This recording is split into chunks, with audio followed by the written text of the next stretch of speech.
और मेरे जुगाड़ू कोडर्स, क्या हाल चाल है यार। मैं देख रहा हूँ कुछ कमेंट नहीं आ रहे हैं यार ज़्यादा, क्या हो गया? सब कुछ मजे में आ रहा है या कुछ भी समझ में नहीं आ रहा है? या दो ही टाइम में ना व्यक्ति शांत बैठता है, या तो बिल्कुल सब समझ में आ रहा है या फिर कुछ समझ में नहीं आ रहा है, बोर हो रहा है टाइप से। पर कुछ तो होगा ना यार, तो ऐसे ही मैसेज कर दो, और भाई क्या हाल चाल है। कुछ नहीं होगा, कुछ गप्पे मार लेंगे, बकैती कर लेंगे, कौन अगला पीएम बन रहा है, वो वाली वॉर कब खत्म होगी, यार अपने पड़ोसी वाले क्यों इतने परेशान रहते हैं सब चीज़ें देख लेंगे भाई। और क्या, अपनी वाली बात है, कुछ किसी से छुपा नहीं है, ठीक है। तो ये सब तो ठीक है, लेकिन कोड में जुगाड़ करना है, हमें एचटीएमएल के बारे में और पढ़ना है। और एचटीएमएल के एक कुछ हम नए तरीके के टैग्स के बारे में पढ़ने वाले हैं। उन टैग्स को बोलते हैं एडवांस टेक्स्ट फॉर्मेटिंग।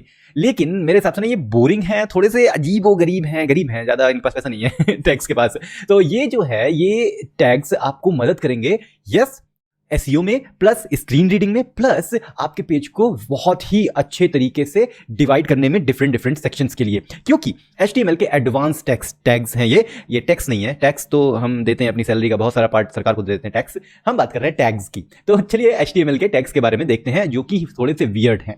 तो अब ना एक काम करते हैं, एक नया पेज बनाते हैं और इसको नाम दे देते हैं एडवांस टैग्स। सो एडवांस्ड tags.html।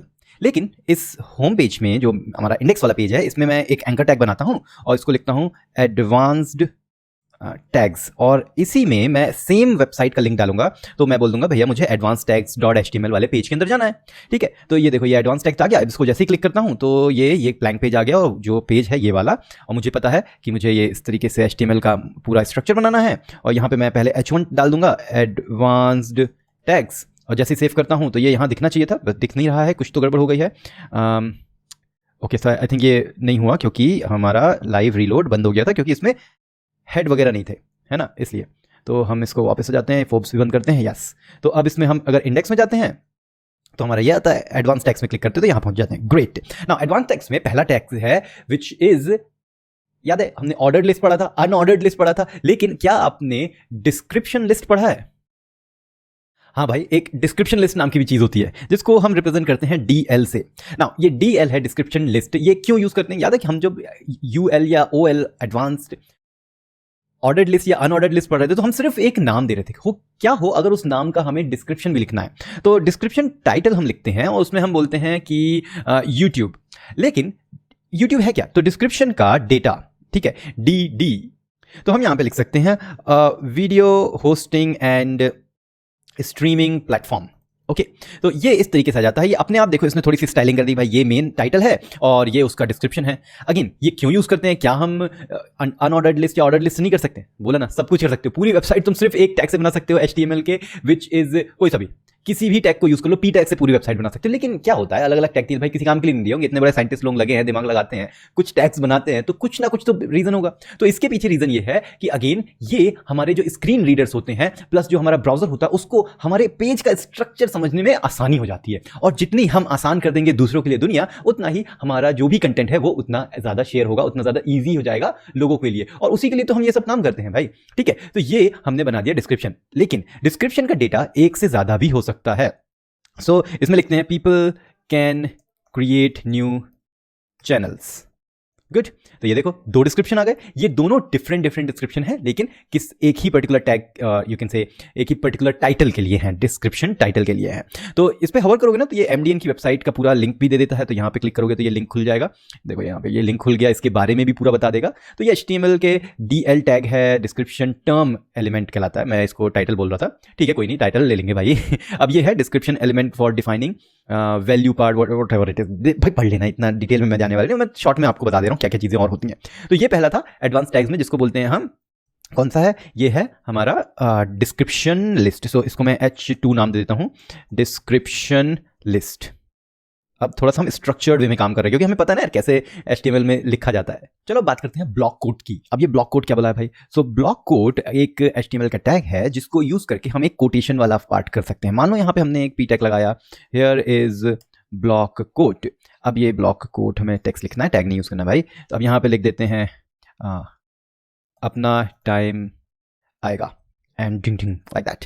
अब ये देखो, ये फिर से इसने इसको साइड कर दिया। अब तुम बोलोगे भाई हम तो DL यूज कर लेते हैं ना, जब साइड ही तो करना है। बट अगेन, ये ब्लॉक कोड क्यों यूज किया? ये हमारे screen reading, SEO plus making our web page smart, English आ गई, कोई बात नहीं, समझ ले, इतनी तो समझ में आती होगी ना यार इंग्लिश, बिल्कुल बुर्बक तो हो नहीं।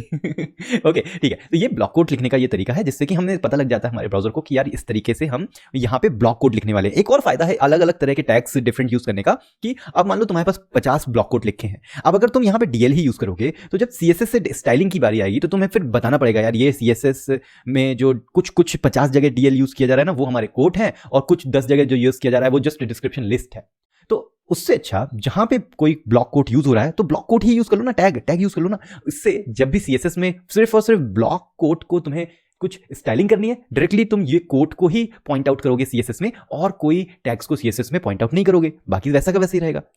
तो बहुत सारे फायदे होते हैं। अगेन मैंने बताया ना, अगर ये बनाया गया है तो कुछ ना कुछ अनोखा तो इसके साथ हो ही रहा होगा, इसीलिए तो बनाया है। इसलिए मैं बोलता हूँ ये सब ना अजीबोगरीब है, बहुत वियर्ड है, क्योंकि इनके बिना भी काम हो जाता है। मैं सच बताऊं, मैंने आज तक ब्लॉक कोड यूज़ नहीं किया है, पर क्योंकि समझाना है बताना ये होता भी है तो इसलिए बता रहा, नहीं तो बोलोगे ये छोड़ दिया भाई, वो तो बताया नहीं, बेकार है। तो देखते हैं, कंप्लीट करते हैं, फिनिश करते हैं, उसके बाद फिर हम जल्दी हम सीएसएस पढ़ेंगे, फिर उसके बाद जावास्क्रिप्ट आएंगे। मैं जावास्क्रिप्ट पे जाने के लिए बहुत बेताब हो रहा हूँ क्योंकि मुझे बहुत सारी चीज़ें हैं मेरे हाथ में बताने के लिए, मज़ा आएगा।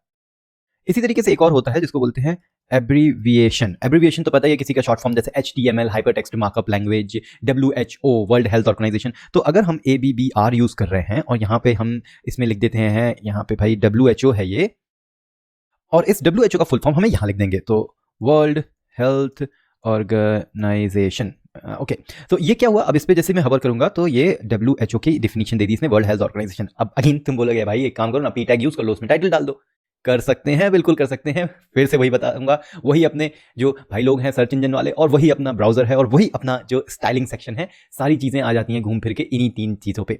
तो जब भी हम ABBR यूज करते हैं तो जो स्क्रीन रीडिंग है वो आपको प्रॉपर तरीके से बता देता है कि यार ये ना एब्रीविएशन है, इसका फुल फॉर्म है समथिंग, और ये हमारे गूगल को बहुत अच्छे तरीके से बताता है कि एक्चुअली में ये कोई टाइटल नहीं है, ये एक्चुअली उसका फुल फॉर्म है जो हमने एब्रीविएशन यूज किया, ये हु नहीं है, ये WHO है, जिसका फुल फॉर्म है हमारे टाइटल के अंदर ये वाला टाइटल जो यहाँ पे दिया है हमने।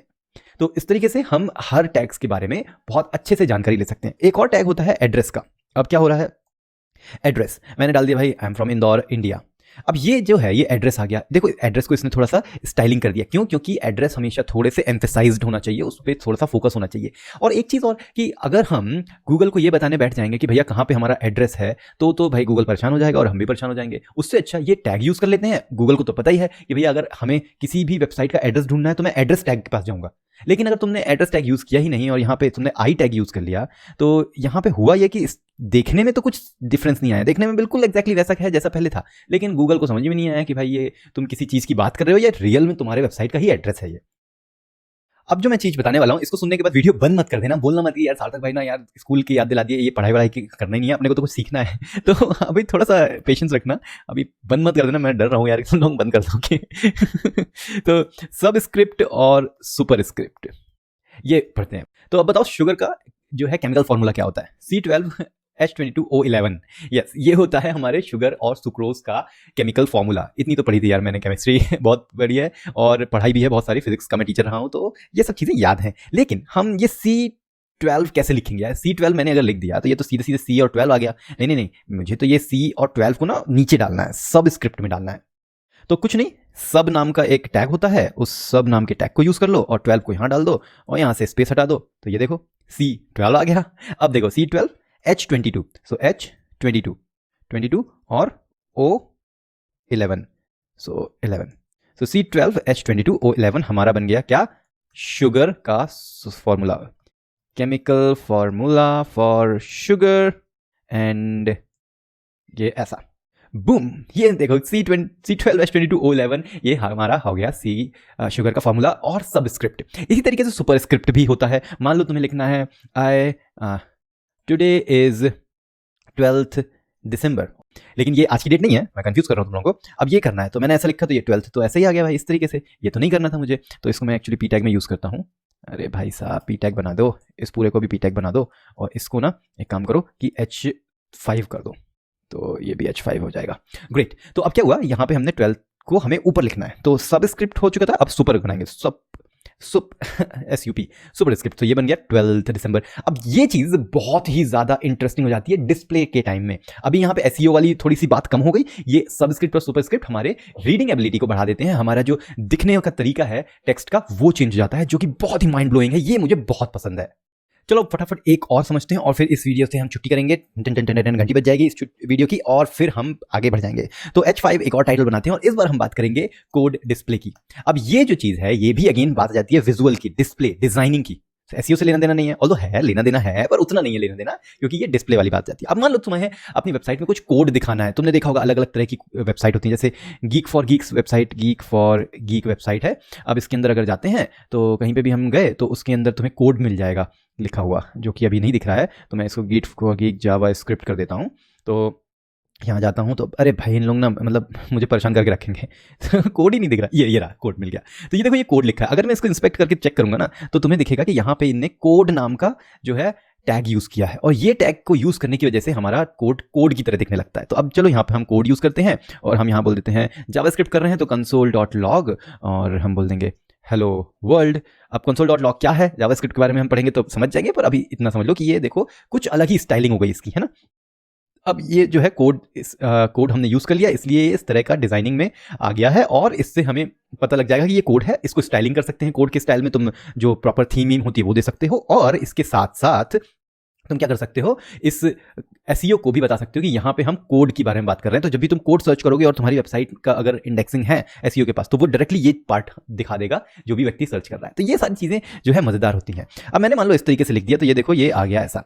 लेकिन एक और होता है जिसको बोलते हैं प्री टैग।